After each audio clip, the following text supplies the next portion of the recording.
Alrighty then, LTK here, got CJRB in the studio today. It's a small light carry knife, like a gent carry, only it's very budget friendly, very open design. There's where you can throw your lanyard through it right here, and you can see it's skeletonized on the liners. We'll take it apart here in a minute, or two or three or four. It's a liner lock. It's kind of a nice looking flat grind. Looks pretty useful in the shape of the blade. Pretty ergo friendly as well. Got a little choil up here, so gives you some space in there to do some sharpening, but no real go forward position.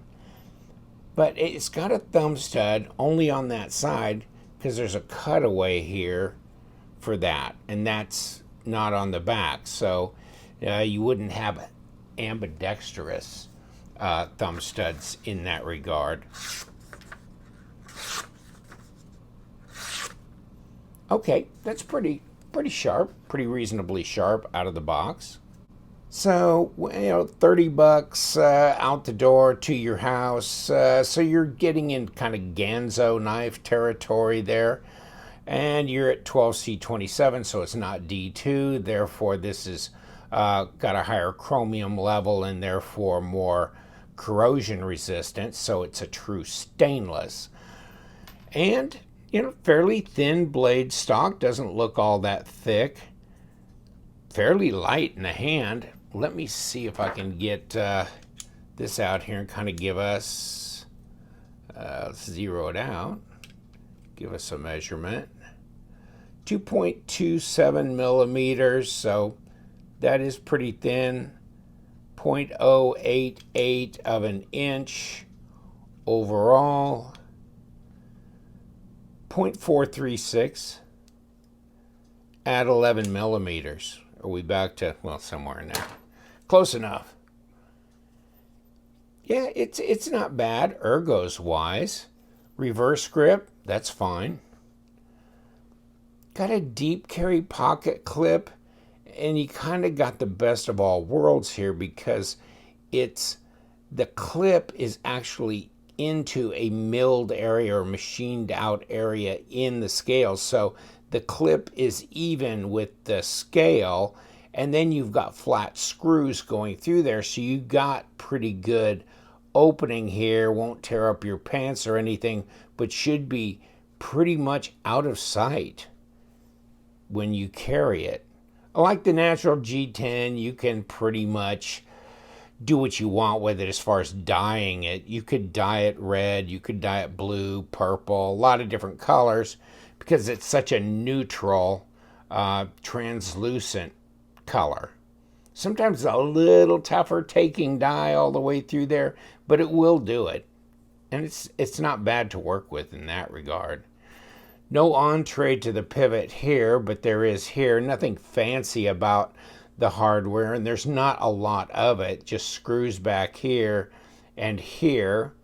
And it looks like they actually did have one of the screws here do double duty with the standoff, which is really something most knives should consider when they have screws at the back. They should think about the fact that one of those screws could do double duty through here and therefore reduce the number of screws. Also, it helps them make it that much deeper of a carry on that deep carry pocket clip.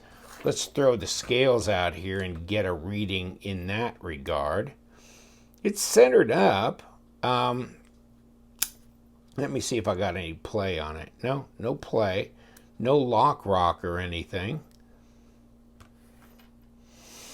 Well, 2.19 ounces, so it's definitely in the bug out territory at 62 grams. So does it cost $115 like the bug out? No. So you could buy, what, 4 of these for a bug out? Not bad. That's not S30V, like the bug out, but I don't know that I need a super steel on a light carry user knife. So I do like the overall design, feel, and the fit and the finish is pretty good. There's no sharp edginess around here anywhere. It's a nice satin blade. Pretty easy to deploy. In fact, really the way that sits in here like that, and you kind of come up from behind it to deploy it, that just really smacks of this CRKT CEO knife by Richard Rogers, to tell you the truth. That's the way that works as well. Only the CEO, I think, has 8CR13, and this is 12C27, so it just depends on how you like that. But I do like the design of the CEO, and that's really lightweight too. It's like really set up to look like a pen sticking in your pocket, but this could be the same kind of situation there.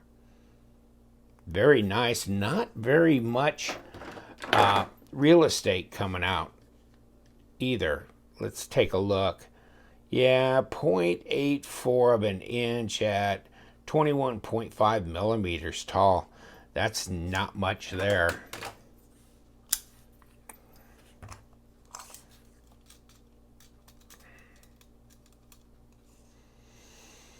Okay, three-inch blade, basically 75 millimeters, and not quite 7 inches, but 6.8 probably at 17.5 centimeters. So basically a 3 and a 7, which is a pretty standard formula there.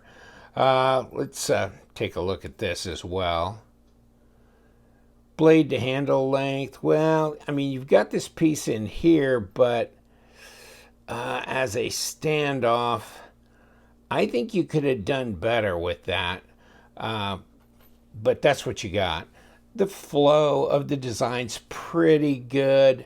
You're seeing the back of the blade over here, so could that have kind of just melted into this bolster area? I don't know, since I'm not a knife designer, but a lot of knives do, so you don't have this showing. And yeah, that seems a little shy there on blade length. So not perfect, but does it look out of proportion? Nah, not really. There's your model number. It's called the Ria, R-I-A. So they don't put it on the blade or on the box, but there it is. The J1917, and that's natural G10, of course. And there's your, 6.86 overall. Blade length, I call it 3 inches. Okay, 2.95, etc. There's my balance point on this knife, so it's pretty far back. Disengage it, drop it, there you go. Lightweight.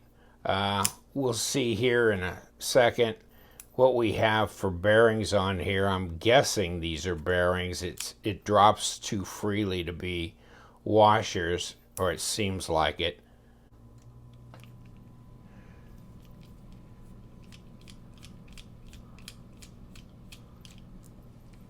Well, there we go with that. No problems. We've got a number 8 back here. So that's nice. They put number 8s both places. God, it looked like a number 6. Wow. Okay. And here we go. And there's the liner, all shiny and new.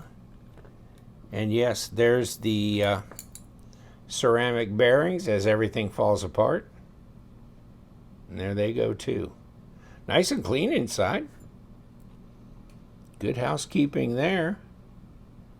All right. Nothing tremendous or shocking.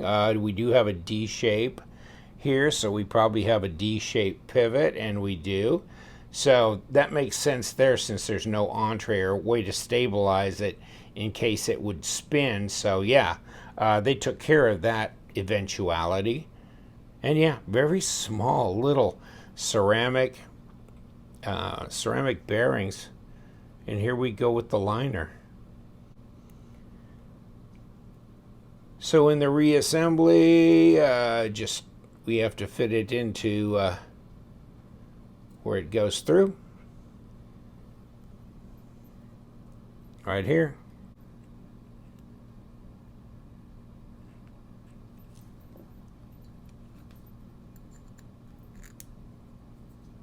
Put our blade on.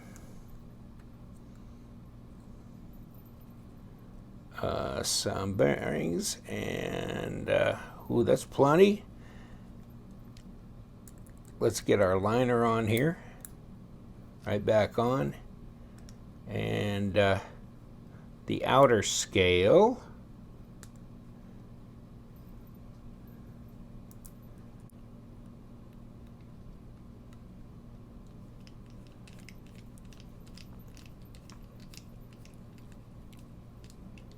There we go.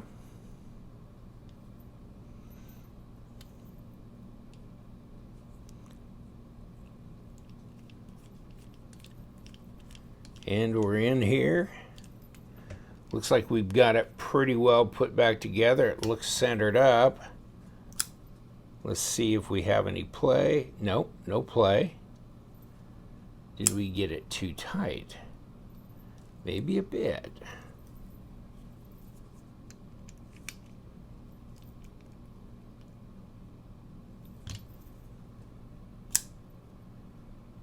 There you go. That's about like what it was. Any play? Nope. Is it centered? Yeah. So we're in good shape. There we go with the CJRB Ria. Just a very lightweight little gent carry, budget gent carry knife.